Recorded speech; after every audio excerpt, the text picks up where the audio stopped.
All right, are we rolling? Okay, I'd like to welcome you to this special meeting of the Board of Selectmen for Monday, March 19, 2018. Please join me in the pledge. I pledge allegiance to the flag of the United States of America and to the republic for which it stands, one nation, under God, indivisible, with liberty and justice for all. All right, just a couple of things on the agenda tonight. Number one, I'll entertain a motion to approve the minutes of the special meeting of Thursday, March 8th. Second. Okay, I made the motion and you seconded it. All right, any questions or comments? No. All right, hearing none, those in favor? Aye. The second item is discussion of opportunities for the old police station. Let me explain what's going on here.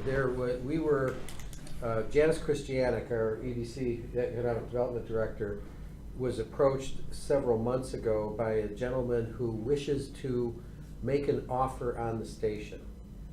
And so we gave him some information. And then I didn't hear anything for quite a while. Then just last week, I heard from Janice that he does wish to proceed. Now, so I thought he was going to be here tonight, and he may have decided not to, because we did inform him that as long as there is a real possibility that the building has some value, that we would have an obligation to actually formally put it out to bid for others. We couldn't just accept an unsolicited offer, and I don't know what the level of that offer would be, but he may have decided to hold his cards and make a presentation after such point that if we wanted to put the thing out, make it public and make it available to the public if any other business entity wishes to make a bid on the station. So what I thought he and Janice were going to be able to be here tonight to present what his idea is, and he may have decided to keep that confidential for now, seeing how we might go through a formal bid process. So I'm going to put that out to you guys. My suggestion would be that we do publish it as make it available for purchase. Put disclaimers in place, such as building as is condition would include the lot and the parking area only. No guarantees about condition. Bids would have to be in 60 days after publication, and then form an ad hoc committee to review whatever bids come in, which would include this gentleman's as well. All right, just thought you had a conversation with John Menti from the Site and Building Committee, because they were going to come and recommend or ask that they could use the old police station as a construction site. Yeah, I did. I got I think a letter from him about a week ago on that topic. Because of the tightness of the two projects, for storing material and actually the construction trailers and stuff. That hopefully the police station would be done in July or August, and that would just work into a good time frame for that. But if we did go this other route, wouldn't we have to get an appraisal of the existing building? Actually, yeah, we would probably have to do that if we wanted to go that route. Or any bidder would have to. Right now, the building alone is valued by our assessor's office through the recent reval process at about $765,000. So, Can I speak? yes. First of all, I'd be totally against anything. I agree with Rich using it for temporarily as a construction site.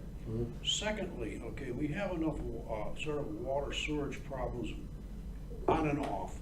However, from Park and Rec point of view, we don't have enough fields. Okay. This is a perfect place for a field, for a baseball field, soccer field, whatever athletic field you want to call it. I'd like to protect that aquifer system that's all up in that area. You have Bethel Crossing right now there, right? Mhm. Yep, the street, yep. Yeah, and this would be perhaps another area for athletics down there too. All I hear is the fact that we don't have enough athletic fields. I'd like to keep that whole area as athletic. Okay. And second, probably lastly, is to protect our aquifers Okay. completely.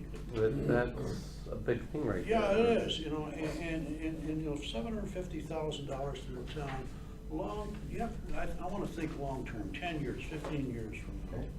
now. This is an ideal situation, it's sort of centered, you know? Okay. You've got, I guess, a soccer field back there right now. Mhm. But we'd be giving away something that we shouldn't be giving away. Okay. So, you know, I'm in favor of just like what we did with the old town hall, tear it down, turn it into a field. Turn it into usable space. Yes. Okay. You concur? Yes, I do. Okay, good. And one of the main factors that Paul just brought up, which was a very good point, is our water aquifer down there. Yeah. It's too And- precious. and- Yeah. I mean, we're putting all our eggs in that basket down there with the new wells Right. and for drawing all the water for the town out of that wetland area down there, so. Okay. Okay, very good. Well, that's why we have this process. Yeah. Well, Perfect, thank you very much. I'm gonna move on to item number 3 then, consideration of recommendation for youth commission. Paul, you wanna put a motion on the floor? Did you get the? No, I memo from didn't. Okay, from your guys, all right, sorry about that. So then, let me make a motion to approve the BRTC recommendation for Mr. Thomas Burke Jr. to assume the vacant position on the youth commission after Francis resigned recently. Okay, I'll second that. All right, the second, what was the person's name? Tom Burke? Tom Burke Jr. And that's a Republican seat Yeah. going to, And who resigned? Francis Francis Pol- Pulley. Pulley. Fran She did. Pulley. Pulley. Fran Okay. Pulley.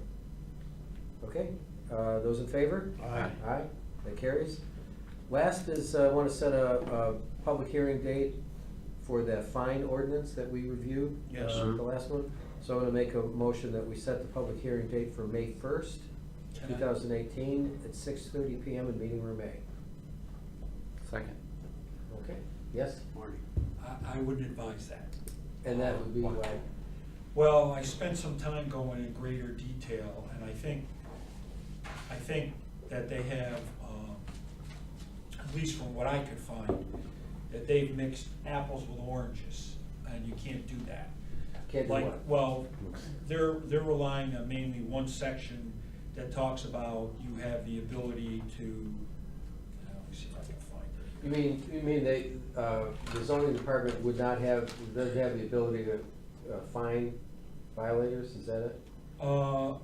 No, that's not it. I think here, if you look under 8-12A, that's where they get their authority. It says any municipality may by ordinance adopted by its legislative body establish penalties for zoning violations adopted under 8-2 or by special act.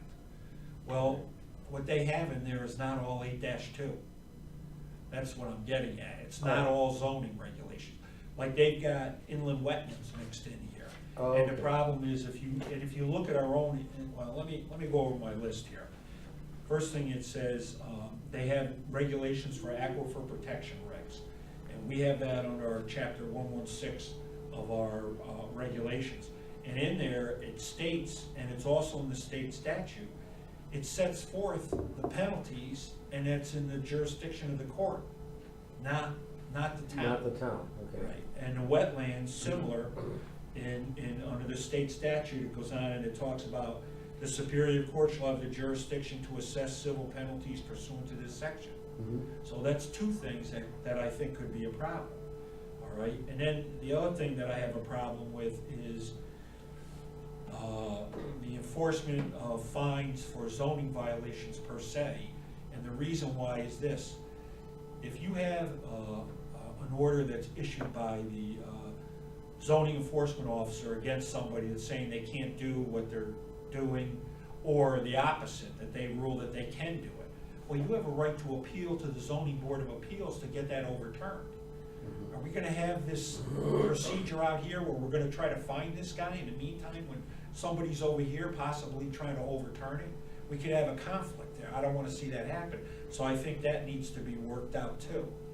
Didn't they send that to you before they presented it to us? Absolutely not. I never saw it till you got it, and I got it. We got it at the same time. Okay, I've never gone over it. This is, Okay. you know, I looked at it quickly before and I made some notes. And then I looked at it in greater detail and I just, you know, I have some questions about the fines, Okay. about the amounts. Plus, the other thing that I saw too was, they have a provision in there that's in our blight and citation ordinance that talks about, that once the fines are finalized by the hearing officer, that the town attorney is authorized to file a lien against it. That came out of the special regulations under the state statutes for blight. It's not general for everything, as far as I know, but they put it in there because they copied it out of the blight. I don't think they have the authority to put that in there. okay. So I think I need to sit down and, you know, I'd like to be able to tell you 5 days, but I'd be lying. It's all right. Between me and I know what our planners' schedule's like, it's gonna be a while. 'Cause That's I fine. just don't wanna set it up and then the first person that they go after, there's a problem. You know, I mean, and I wish I could've gotten to it sooner to let you know before you got this far. Okay, all right, But then. I haven't even had a chance to really speak to the planner about it, or the other two gentlemen, the assistant, the zoning enforcement officer, Right. and also. All right, then I'm gonna withdraw the motion, and I'll just make a motion that we refer to town attorney and the land use department for review and recommendation. Second. Those in favor? Aye. All right, that's all, folks. Motion to adjourn. So moved. Second. Those in favor? Aye. Great, thank you. Is that when you, oh, no, here, right there. It's empty. What was that? Pass it down.